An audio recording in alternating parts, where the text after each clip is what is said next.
नमस्कार, खबर बयार के यूट्यूब चैनल में आपका स्वागत है। टिंकू देवांगन के साथ मैं युवराज सिंह आज़ाद। आपसे आग्रह इस वीडियो को अंत तक देखें क्योंकि हमारे साथ इस वीडियो में बातचीत करने के लिए मौजूद हैं नगर निगम के सभापति जयंत ठेठवार जी।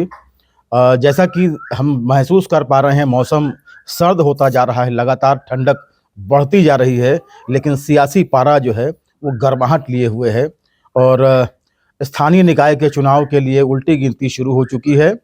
बीते गुरुवार को जो नगर निगम के हैं या नगर पालिका के, नगर पंचायत के जो वार्ड हैं, उनके आरक्षण की प्रक्रिया भी पूरी हो चुकी है। रायगढ़ नगर निगम के संदर्भ में अगर हम बात करें, 48 वार्ड हैं और 48 वार्डों के लिए जो आरक्षण प्रक्रिया है पूरी कर ली गई है।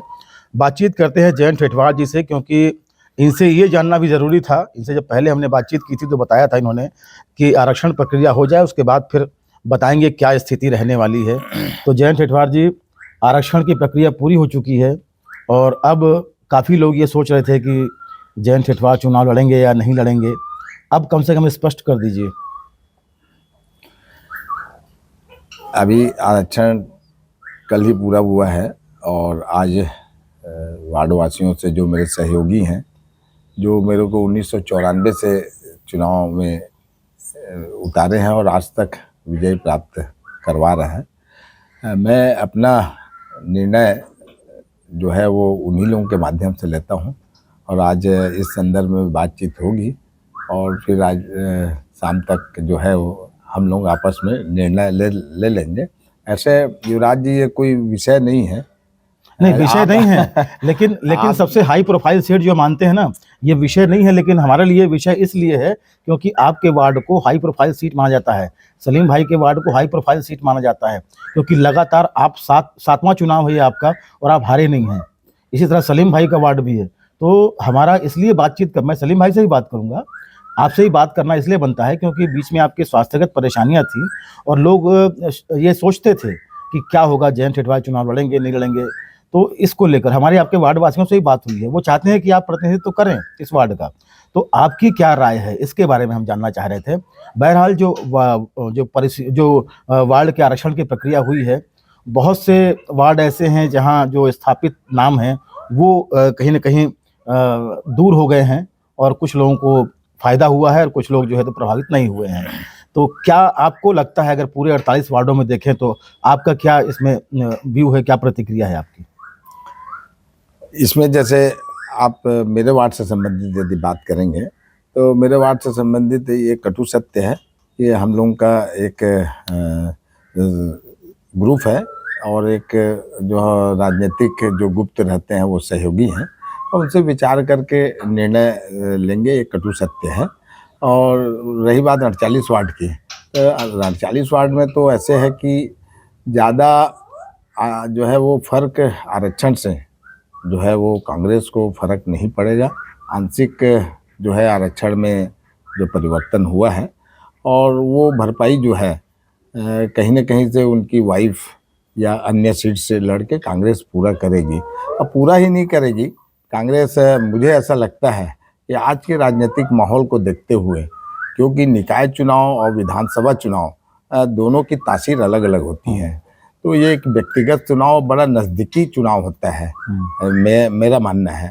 तो इसमें कांग्रेस जो है कहीं न कहीं सीट में बढ़ोतरी ही पार्षदों की करेगी, कम नहीं होगी जी। अगर हम बात करें जो ओबीसी वर्ग से आप आते हैं, तो ओबीसी में पिछली बार 12 सीटें थी, इस बार 11, एक सीट कम हो गई है। ये नुकसान हुआ ना? ओबीसी के सीट का नुकसान ओबीसी वर्ग को जरूर हुआ है, क्योंकि 50% का जो आरक्षण है रायगढ़ नगर निगम में पूरा हो चुका था पहले से। आज भले शासन का ये निर्देश और ये सर्वे जो भी है वो आया है, लेकिन रायगढ़ का जो है 50% से कहीं ज़्यादा ही था, पॉइंट कुछ में आता था, जिसके कारण एक बढ़ गया था, जो 13 था वो 12 हो गया। अब अगर मुद्दों की बात करें तो अब उल्टे गिनती शुरू हो चुकी है। कभी भी आचार संहिता प्रभावशील हो सकती है स्थानीय निकाय चुनाव के लिए।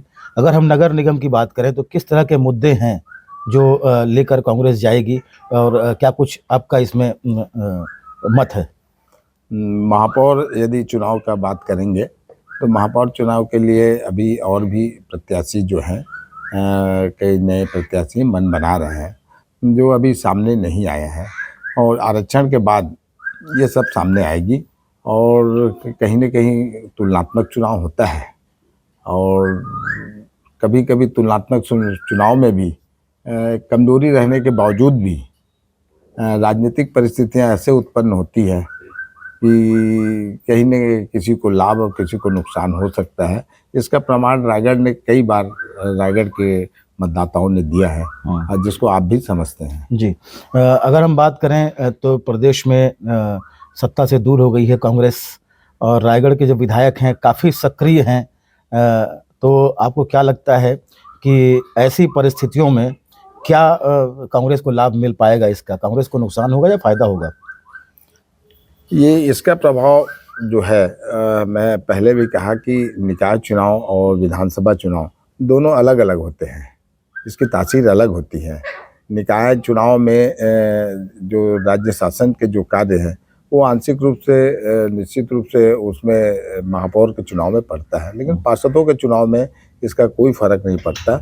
और मुझे नहीं लगता कि कहीं जितना रायगढ़ में काम हो रहा है, वर्क हो रहा है, उतना ही मतदाता का आप मन जानना चाहेंगे तो आपको पता चल जाएगा। जी।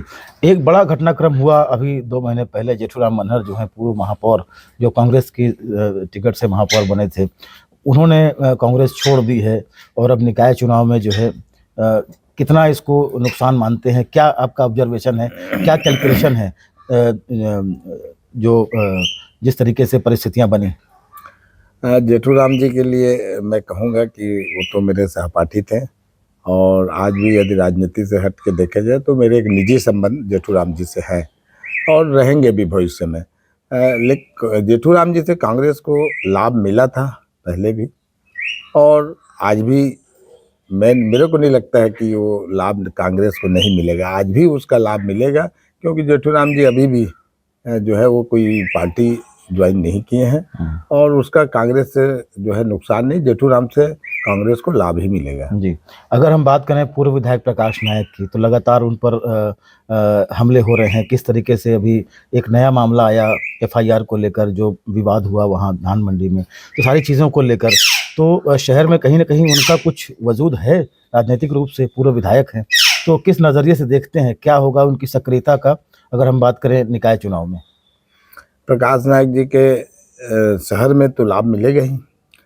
उनके वर्ग के, उनके समाज के, उनके 5 साल विधायक थे, कई लोगों का निजी कार्य करवाए हैं, और उसका लाभ मिलेगा ही, क्योंकि ये निकाय चुनाव में नज़दीकी मामला रहता है, तो ऐसे प्रयासों का लाभ निश्चित रूप से मिलता ही है।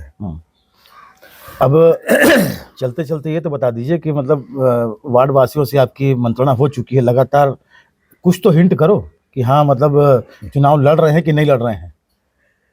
मेरा तो आपको 5 साल पहले भी मेरे को याद आ रहा है कि आप ऐसे ही प्रश्न करते थे, और मेरा जवाब आज भी 5 साल बाद भी वही है कि मैं जब लगातार वार्डों में रहता हूँ अपने, और लोग मतदाता जो है मेरे को भली भांति जानते हैं, और मैं बार बार जाऊँगा तो बल्कि नाराज़ हो जाएंगे, क्योंकि मैं तो पूरा 5 साल जाता हूँ, मिलते रहता हूँ। तो वोट देना है या नहीं देना है वो स्वयं जो है मन बना लेते हैं। और अभी बात है कि पहले तो मैं चुनाव जो है अभी आज अपने सहपाठियों से चर्चा करके, पहले तो ये बात आएगा, और आने के बाद ये जो पूर्व में बोला वो बात आएगी। जी।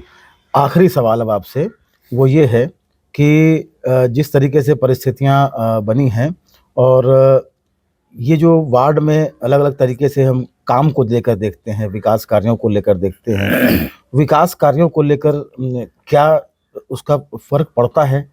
मतदाता का रुझान किस तरीके से होता है?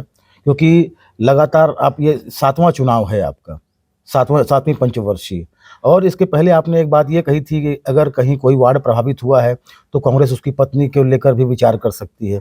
तो क्यों ऐसा पट्टा कोई बना के रखा है कि भाई अगर वार्ड में अगर किसी को टिकट नहीं मिला तो उसकी पत्नी को देंगे? नया कैंडिडेट भी खोज सकते हैं। आप एकदम सही बात बोले हैं, और आपका बात जो है वो सटीक उतर भी रहा है, लेकिन जनाधार जो है, और पार्टी चाहती है कि जनाधार वाले जो है वो सामने आए, और जो जिसको मतदाता पसंद करते हैं उसको केवल चेंज करना है, इसलिए अपन सामने लाए। कोई आना चाहेगा तो उसको प्राथमिकता पार्टी देती है, निश्चित रूप से देती है। उसका जनाधार हो, जीत सके और उससे पार्टी को लाभ मिल सके। ऐसे प्रत्याशी का तो चयन करती है। ऐसे आपको देखने को भी मिलेगा। अभी जब टिकट जो होगा फाइनल होगा तो उसमें इस प्रकार की परिस्थितियां आप देखेंगे। और उस समय इस बात को आप मेरे को पुनः इस बात को आप प्रश्न को करना, मैं आपको उस बात को याद दिलाते हुए जवाब भी दूंगा। गुटबाजी तो हावी नहीं होगी? गुटबाजी से तो कौन इनकार कर सकता है। ये एक ढकोसला बात रहता है कि गुटबाजी नहीं है। गुटबाजी से भी एकता होता है, पार्टी बढ़ती है। गुटबाजी से कांग्रेस अलग अलग गुट में रह के कांग्रेस का काम कर रहे हैं। गुटबाजी को यदि सही रूप में लिया जाए तो उसमें भी पार्टी के जनाधार बढ़ता है। चलिए, बहुत बहुत धन्यवाद जयंत जी बातचीत करने के लिए। तो ये थे जयंत ठेठवार, जिनका अंदाज औरों से बहुत निराला है। इन्होंने हमसे बातचीत की। बहरहाल इस वीडियो में बस इतना ही। खबर बयार के यूट्यूब चैनल को अधिक से अधिक सब्सक्राइब करें, हमारे कंटेंट लाइक करें, शेयर करें और प्लीज़ कमेंट करके ये बताएं कि हमारा ये वीडियो आपको कैसा लगा। नमस्कार।